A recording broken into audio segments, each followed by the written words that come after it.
Hey guys, today we're taking a look at the unit circle and its connection to the sine and cosine functions. So remember, the unit circle is a circle whose center is at the origin 0, 0 and has a radius of 1 unit. Now, any point around this circle can be connected back to the center point 0, 0, and the length of that will be the radius, which is equal to 1. And if I drop a line straight down to the x-axis and back to that center point 0, 0, I'm going to form a right triangle. Now, the one acute angle of that right triangle will be formed here between my radius and the x-axis. Now, remember, the cosine is a relationship between the adjacent leg and the hypotenuse of a right triangle. And likewise, the sine ratio is the relationship between the opposite leg and the hypotenuse of a right triangle. So if we take a look here at 37.5 degrees, this is the angle formed between the x-axis and my line out to A. I can see that the length of the opposite leg is 0.608. So that's this distance here from the x-axis up to point A, and I see that that's the y-coordinate of this point. Likewise, if I look at the length of the adjacent leg, it's 0.793, and that's the distance from the origin out to that point directly below A, which is the x-coordinate for this point A. Now, as I grab point A and move it around on my unit circle, I see that I'll continue to change the angle formed between the x-axis and that line out to A. And keep in mind that that radius is always going to be equal to 1. Well, what you notice is that the opposite leg and the adjacent leg continue to change. This x-coordinate continues to change. Sorry, the x and y coordinates of point A continue to change. But what remains the same is that the x-coordinate is always going to be equal to the cosine of this angle formed between that line and the x-axis. And the y-coordinate will always be the sine of the angle formed between the line and the x-axis. And that's where we're going to pick up our notes today. So taking a look at our notes, we've already defined the unit circle here. And the most important thing to get out of today is that each point around this unit circle can be found by taking the cosine of this angle measure for the x-coordinate and the sine of that angle measure for the y-coordinate. Now, when we rotate around the unit circle in a counterclockwise direction, those are going to be known as positive degrees. And then when we rotate around clockwise, these are going to be rotating in negative degrees. All right, so let's just jump into a few examples here. It says, what are the coordinates of the image of 1, 0? Now remember, that's our starting point here. When I rotate 50 degrees, so I'm going to come 50 degrees off that x-axis, what will my coordinates of that point be?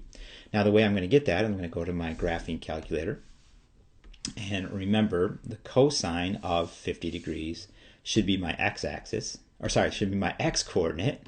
So I'm going to take cosine of 50, and then I'm going to take my sine of 50, and that will be my y-coordinate. So I see that my x-coordinate is 0.643, and my y-coordinate is 0.766. So I'll write my coordinate here is 0.643, and then my y-coordinate is 0.766. All right, my next example, do the same thing. Now I'm going to rotate, instead of 50 degrees, I'm going to rotate 37. So again, in my calculator, I'm going to type in the cosine of 37 degrees, and that will give me my x-coordinate. And I'm going to type in the sine of 37 degrees, and that will give me my y-coordinate. Well, I've already done it for us here, and that's going to give us the coordinate 0.798 and 0.6. You can check that on your graphing calculator just to make sure I didn't make a mistake. All right, next one says rotation of 120 degrees. So now I'm going to rotate past that first quadrant into the second quadrant 120 degrees. So I'm still going to be looking for the cosine of 120 and the sine of 120 to be my x and y coordinate. So let's go back to our graphing calculator. We're going to take our cosine of 120 and set that's equal to negative 0.5, and then we'll take our sine of 120, and that gives us 0.866. So our x, y coordinate pair here is negative 1/2, or negative 0.5, and 0.866. Now that should make sense too. If I'm over here in quadrant 2, my x coordinate should be negative while my y coordinate should be positive. All right, I'm going to let you do the rotation of negative 65 degrees here on your own. Let's jump into example 2. It says, how can you use the unit circle to find the following values? Use the picture at the top. Well, you can use the picture at the top, or actually you can use this picture here that you find on your notes.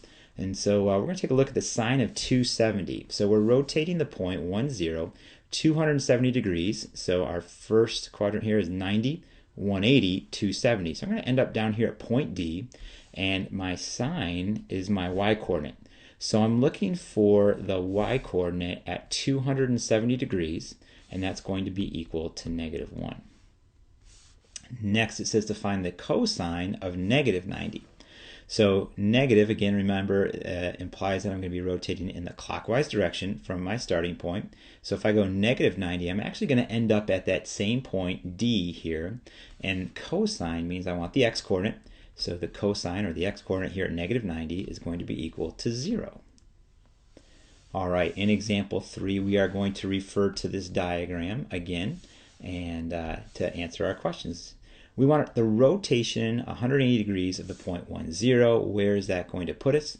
Well, rotating 180, that's a positive degree, so that means I'm going to go counterclockwise. I'm going to go from A over here to C, so that is point C.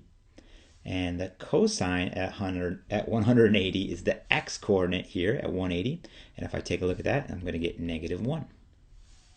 All right, rotation of -90 degrees, just like in the previous problem here. I'm going to rotate negative, that means clockwise. So that's going to land me at point D. And if I want the sine coordinate there at point D, I'm looking for the y-coordinate, which is -1 as well.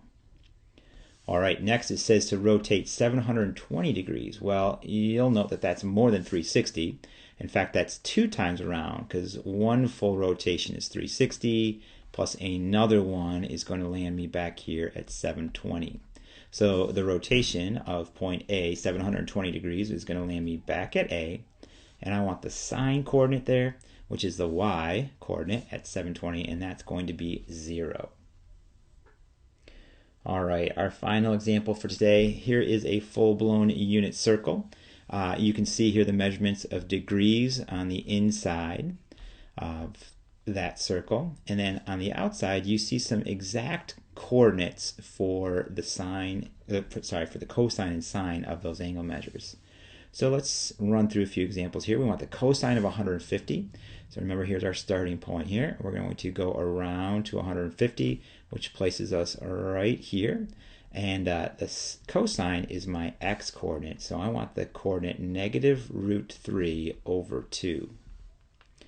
All right, the next one says sine -225. Now, a -225 implies that I'm going to go clockwise rotation. So here is 90, 180, 210, and 225. So this is -225. And the sine coordinate there is the y-coordinate, which is √2 over 2. All right, sine 90, and that means we're going to go 90 degrees here. I'm looking for the y-coordinate, that's 1. Cosine is my x-coordinate at 480. So I need to go around one full rotation. That gives me 360. If I take 360 away from 480, I'm left with 120 more. So I got to keep going up here to 120.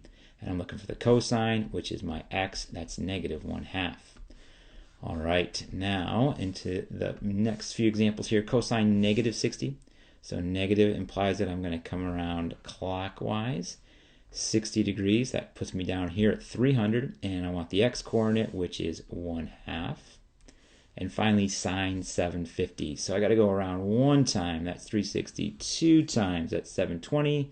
I got 30 degrees more to go, and I'm looking for my y-coordinate there, which is +1/2. All right, finally it just says to name the quadrants the angles appear in below. Remember how quadrants are numbered here. We start off the top right, which is quadrant 1, quadrant 2, quadrant 3, and quadrant 4. So 71 degrees will appear in quadrant 1. 799 will go around once, twice, that gives me 720, and then that gives me a 79 more degrees to go here, and that's going to stay here in quadrant 1 as well. And -139, I'm going to come clockwise, here's negative 90, and negative 139 here is going to appear in quadrant number 3.